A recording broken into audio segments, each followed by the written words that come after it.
The stage has been set for the next phase of Brexit talks, less than a month after the UK's departure from the European Union. UK Prime Minister Boris Johnson's government has unveiled its goals for the negotiations, which kick off next month. It shows big differences from the bloc's own mandate, which was approved this week, putting both sides on a collision course. Now, the UK says it won't accept the EU's demands to align regulations on areas like product standards or the environment. Downing Street says its main priority is the preservation of the UK's sovereignty. It wants a Canada-style deal that ensures no tariffs or quotas for manufactured and agricultural goods. And if a general outline for a deal can't be reached by June, the UK says it'll walk away from negotiations so it can prepare to leave the EU customs union at the end of the year without a deal. We're going to maintain the very highest standards. All we want is, mutual recognition of each other's high standards and access to each other's markets. I mean, we wouldn't ask the EU to follow every change in the UK legislation. So it doesn't make any sense for them to make the same requirement of us. And that's where we are.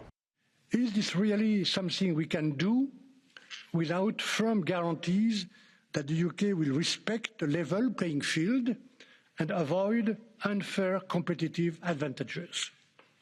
The answer, I am afraid, is simple. We cannot.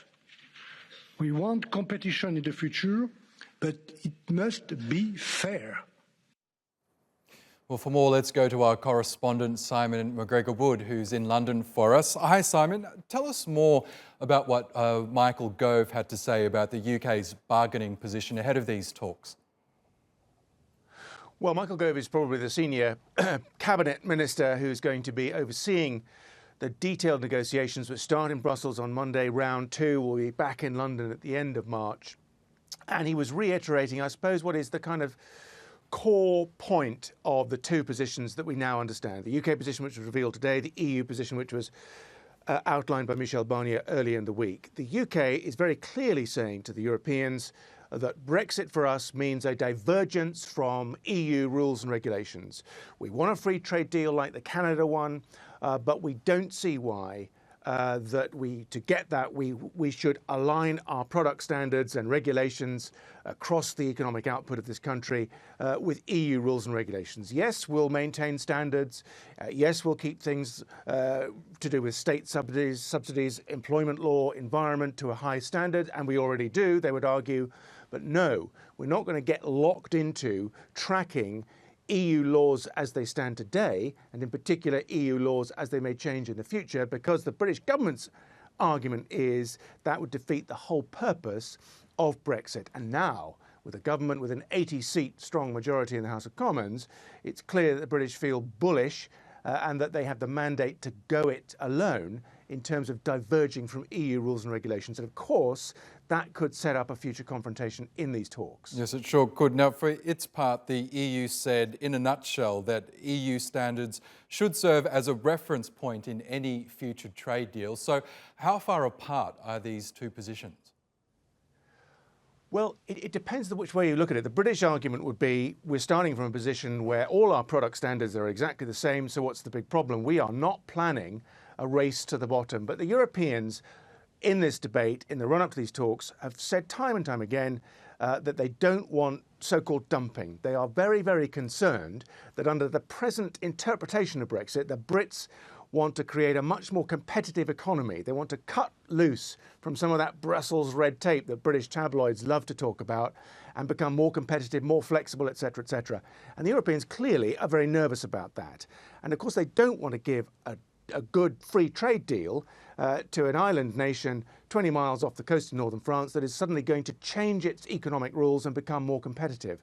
So at one level, the British would argue, our standards are never going to change. Trust us. The Europeans don't trust the Brits. They want to lock them in to European rules and regulations. And that's going to be a difficult two positions to resolve. Now, as you say, the Johnson government has been quite bullish in outlining its mandate, but can the UK really afford to walk away from these talks, given that the EU is, as we know, the world's largest single market? well, I don't think many economists would agree that it'll be a smart thing to do. Even under the present terms of trying to go for a so-called Canada-style agreement, the UK economy is expected to shrink by, or to lose out rather, on about 5% of GDP growth over the next 15 years. If it goes worse than that and we don't get a Canada-style deal, the loss of growth over that period could be a lot worse. But we had today, in sharp relief, the timetable. Everyone knows that the end of this year as a timetable for getting all these talks sorted out is a very tight one. What the British did today was even shorter